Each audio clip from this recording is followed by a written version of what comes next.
there are horror franchises that eventually lose their identity. And then there's Evil Dead somehow. After more than 4 decades, this series keeps reinventing itself without forgetting what made people fall in love with it in the first place. That's incredibly rare. Every new director seems to bring a fresh perspective while still delivering the blood, chaos, and completely unhinged energy fans expect.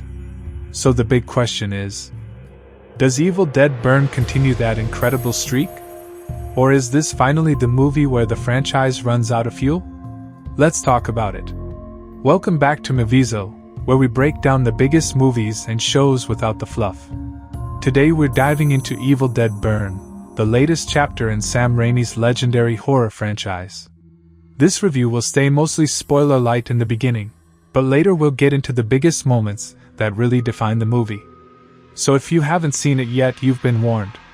Now honestly, I walked into this one with pretty high expectations after Evil Dead Rise. That movie proved the franchise could evolve while still feeling unmistakably Evil Dead. Thankfully, Burn doesn't try to copy what came before. Instead, it pushes things somewhere even nastier. The first thing that stands out is the direction. Sebastian Vanacek clearly understands what makes Evil Dead work beyond just throwing gallons of fake blood onto the screen. Yes, the gore is outrageous.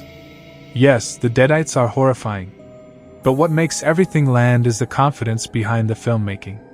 The camera is constantly moving with purpose.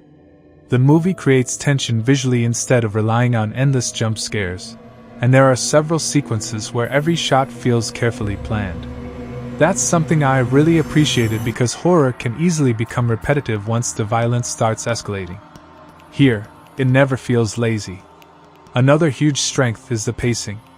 Once the story settles into its main conflict, the movie barely stops moving. There aren't many moments where it feels like characters are simply waiting for the next scary scene. Everything keeps building towards something bigger. Personally, I think that's one reason Evil Dead continues to succeed where other horror franchises sometimes struggle. It understands momentum. The movie knows exactly when to make you uncomfortable, when to shock you, and surprisingly, when to make you laugh. Because yes, this is actually a very funny movie. Not in the same way as Bruce Campbell's Ash Williams cracking one-liners every 5 minutes, but through visual comedy, absurd situations, and the sheer insanity of what's happening.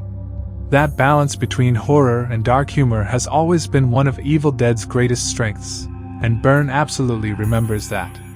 Then there's the practical effects. Whenever possible, the movie leans into practical gore instead of relying entirely on digital effects. You can feel the texture. The injuries look painful. The monsters feel physical. There is more CGI than some longtime fans might prefer, but honestly, I never thought it became distracting. It's mostly used to enhance moments rather than replace practical work. That's a smart compromise. Now, despite all that praise, I don't think this movie is perfect.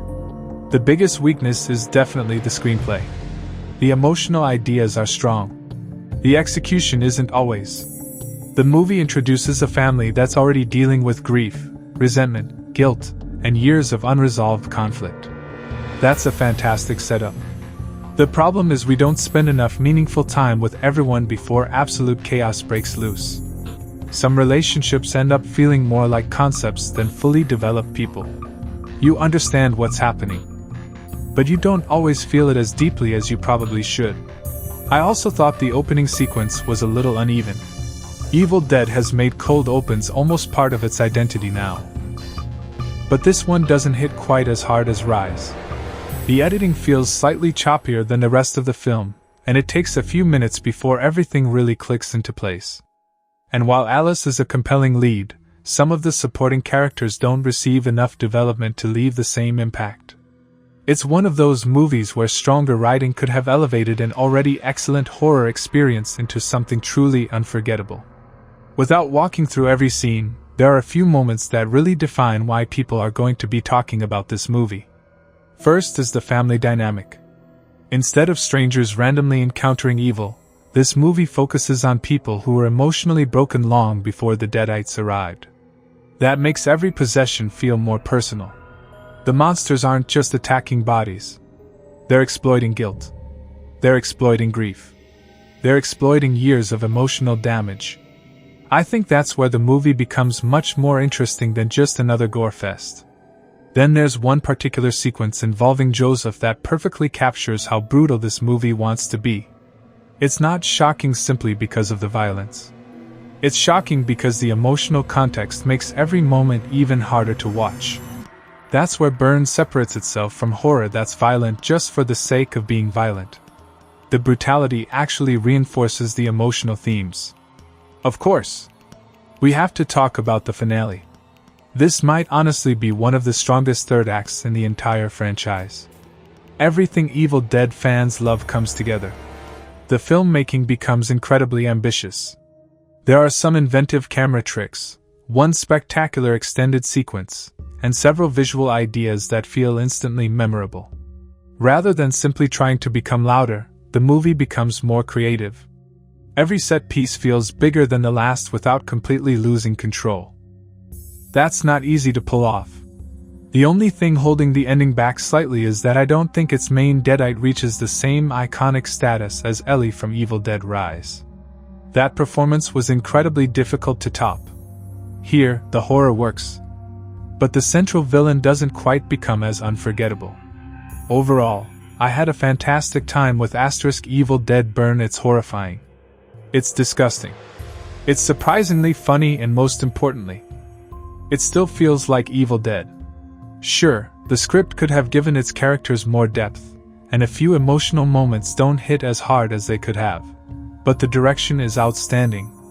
The practical effects are incredible. The pacing never drags. And the third act alone is worth the price of admission. What impresses me most is that this franchise refuses to become predictable. Every new filmmaker brings a different style instead of trying to remake Sam Raimi's original formula. That's probably why Evil Dead still feels fresh after all these years. If you're already an Evil Dead fan, I think there's a very good chance you'll leave the theater smiling, even if you're covered in imaginary blood by the end. Now I want to hear from you. Where would you rank Evil Dead Burn among the franchise? Does it beat Evil Dead Rise? Or do you still think one of the older movies sits comfortably at the top? Let me know down in the comments. If you enjoyed this review, don't forget to like the video and subscribe to Movizo for more movie reviews, breakdowns, and deep dives into the biggest releases. Thanks for watching, and we'll see you in the next one.